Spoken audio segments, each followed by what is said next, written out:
লাঠি আমরা খেয়েছি। হ্যাঁ আমরা খেয়েছি।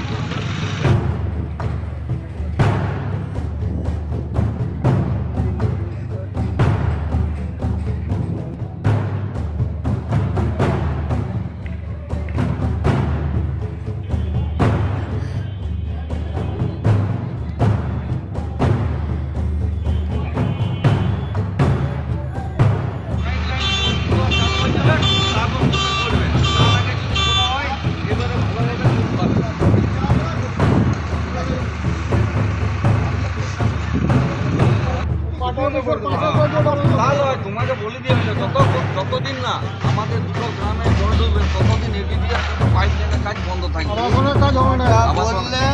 আমি বলে দিচ্ছি আমরা দীর্ঘদিন ধরে ভিডিওকে বলা হচ্ছে। ছিল আবার ওরা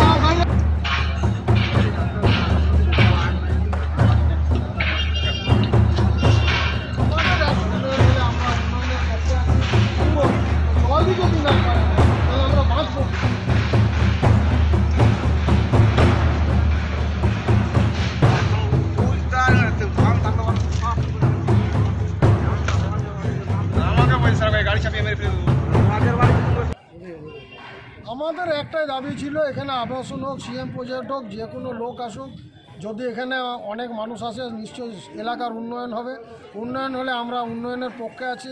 উন্নয়ন হোক, ক্ষতি নাই, কিন্তু পানীয় জল না পেলে উন্নয়ন করে কোনো লাভ নেই। কারণ আমরা দুটো গ্রামের ধাসনা বিজয়নগরে আমরা যদি পানীয় জলের ব্যবস্থা থেকে বঞ্চিত হই, তো আগে জলের আর এক নাম জীবন। তো জলই যদি না পাই আমরা, তাহলে আমরা বাঁচবো কী করে? সেই বলে আজকে আমরা এখানে আন্দোলন করেছি। এই আবাসনে জল আসার আগে দুটো গ্রামে আমাদের পানীয় জলের ব্যবস্থা করে দিতে হবে, এই আমাদের দাবি। और खबरों के लिए सब्सक्राइब कीजिए एनएम न्यूज़, बेल आइकन दबाकर रहिए सबसे आगे।